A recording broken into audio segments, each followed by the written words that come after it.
Laban na naman ng Barangay Ginebra at Phoenix Fuel Master. Panalo nga agad ang Ginebra mga idol sa kanilang unang laro kontra NLEX Road Warriors. Target na makuha ang second straight win ngayong conference. Susubukan naman pigilan niya ng Phoenix kung saan kasalukuyang naghahanap pa rin sila ng unang panalo. Opening quarter mga idol, 6-0 start para sa Phoenix Fuel Master na pinangunahan ng kanilang import na si Donovan Smith. 7-0 run ang naging sagot ng Barangay Ginebra na pinangunahan naman ni Scotty Thompson na uminit agad sa opensa. 7 points agad sa unang 9 na puntos ng Ginebra. Halfway mark nagsunod-sunod ang turnovers ng Barangay Ginebra mga idol. Kaya naman umabante ang Phoenix na dali si Justin Brownlee sa Pinoy step ni Richie Rivero. Lumamang 8 ang Phoenix after niya nakagawa ng run ang Ginebra. Leading by Troy Rosario na pumakawala ng 6 straight points. Nakapondo din ang isang 3 si RJ Abarientos mga idol pero nag-step up off the bench ang rookie din ng Phoenix na si Kai Balungay na sumagot din ng 3 last 5 seconds kaya naman lamang pa rin 5 ang Phoenix Fuel Master end of first quarter 28-23. Entering second quarter inumpisa ni Ralph ang opensa ng Barangay Ginebra sa kanyang 5 straight points, isang 3 at 2 sa ilalim. Under 8 minutes finally nakuha na ni Justin Brownlee kanyang unang field goal. Corner 3-pointer mga idol na nasundan pa ng isa pang 3 ni Ralph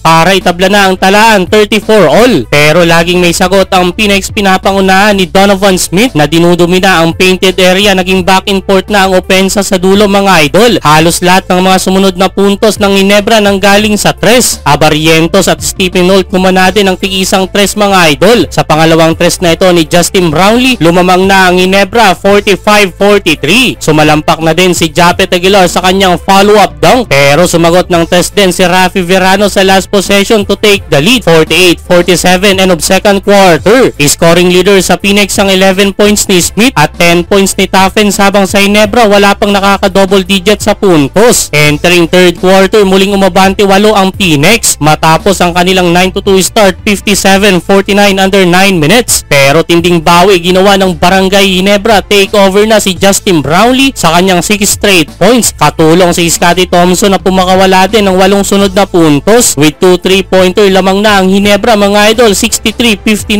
under 4 minutes. Nagpatuloy pa ang momentum na yan ng Kabarangay at sila na ang nakapagbaon ng 6-point lead end of third quarter 71-65. Entering fourth quarter mainit na 12-0 run pinakawalan ng Kabarangay. Lobo na 18 points kanilang lead 83-65 under 6 minutes. Napako na sa 65 ang Phoenix mga idol. Last 4 minutes umangat pa yan 21 wala nang nagawa ang Phoenix. Back to back win para sa Barangay Ginebra.